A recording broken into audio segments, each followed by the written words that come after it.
Pendant la deuxième moitié du XXe siècle, les deux plus grandes puissances mondiales se sont fait face. Une confrontation sans affrontement direct qui a tenu le monde en haleine pendant presque 45 ans. Voyons sur carte l'évolution et les enjeux de la guerre froide. À la sortie de la Seconde Guerre mondiale, après 6 années de combats et plus de 60 millions de morts, les grandes puissances européennes d'avant-guerre sont affaiblies. Il ne reste dans le monde plus que deux superpuissances, les États-Unis et l'URSS qui s'étaient alliés pour vaincre l'Allemagne nazie et l'Empire du Japon.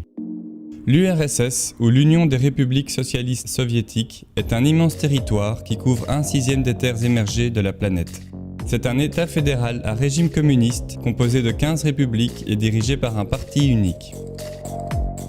Les États-Unis sont une démocratie libérale fondée sur le capitalisme. Le pays a une longueur d'avance dans l'armement car il est le seul à posséder l'arme nucléaire. De plus, son industrie et son économie sont les plus fortes.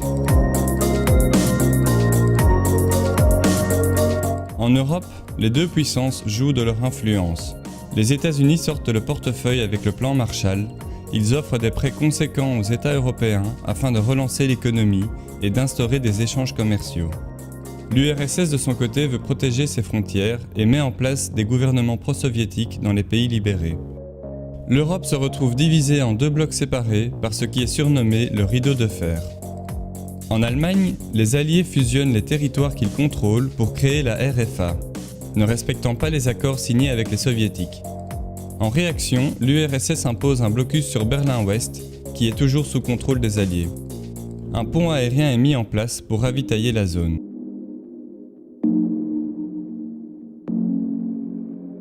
Désormais, les deux puissances se craignent. De part et d'autre commence une chasse aux sorcières.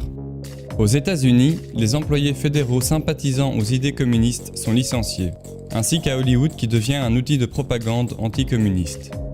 En URSS, toute forme d'opposition est sévèrement réprimée. Au-delà de l'idéologie et du jeu d'influence, la confrontation entre les deux puissances sera aussi, entre autres scientifique, industrielle, spatiale, sportive et militaire. L'Union soviétique investit de grosses sommes dans l'industrie et l'armement pour rattraper son retard. Si bien qu'en 1949, le pays teste sa première bombe atomique. La même année, les États-Unis mettent en place l'OTAN, une alliance militaire entre les pays du bloc de l'Ouest.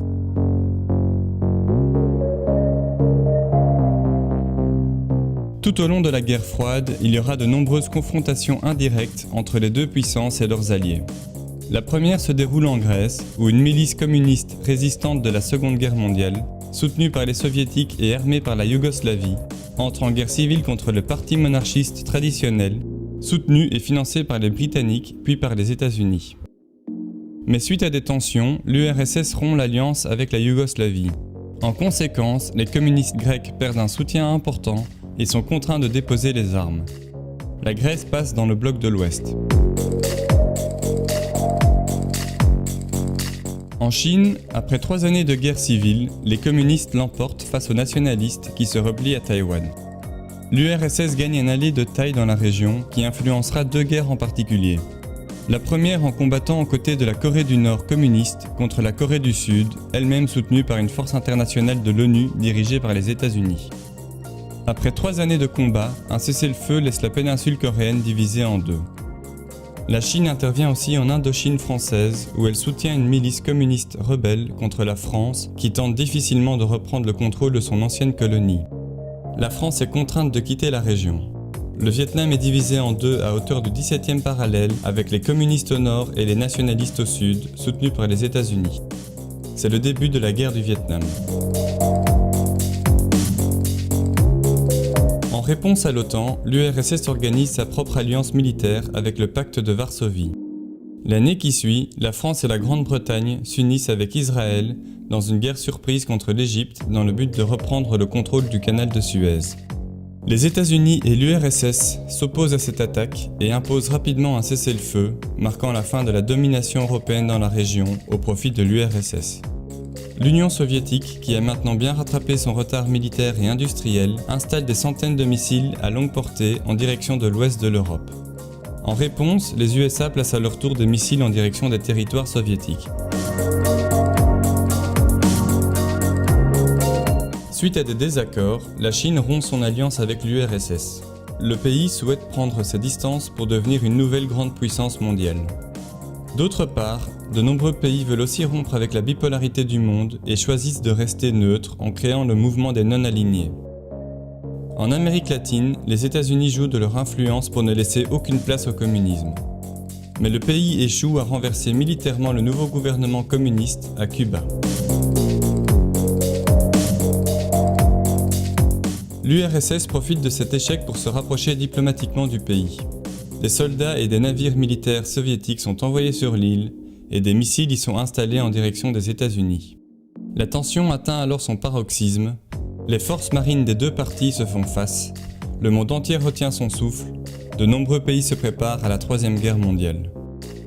Mais après des négociations, l'URSS accepte de se retirer et d'enlever ses installations militaires, si en retour les USA promettent de ne pas attaquer Cuba et d'enlever leurs missiles en Europe.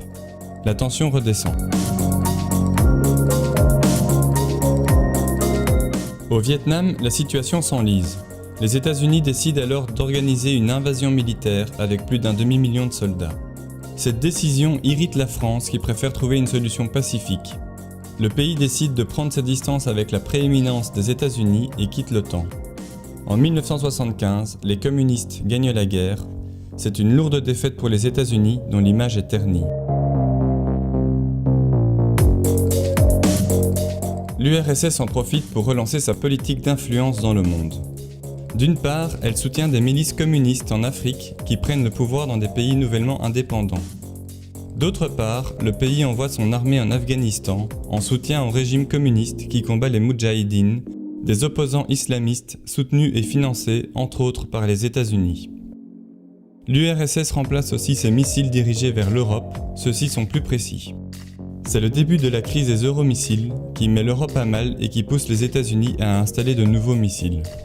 Les deux puissances se relancent dans une course à l'armement. L'URSS y investit jusqu'à 14% de son produit national brut. L'Union soviétique s'épuise financièrement. Au bord de la crise, elle tente des réformes économiques mais en vain. Les deux puissances finissent par se rencontrer pour entamer des négociations dans le but d'un désarmement. L'URSS se retire d'Afghanistan et arrête de financer les milices communistes en Afrique. Le pays tente de s'ouvrir aux réformes et à la transparence, mais il est déjà trop tard pour les soviétiques qui n'arrivent plus à contenir les contestations. Le mur de Berlin est détruit et l'Allemagne est réunie. 2 ans plus tard, l'URSS implose. Les 15 républiques deviennent des États indépendants, marquant la fin de la guerre froide.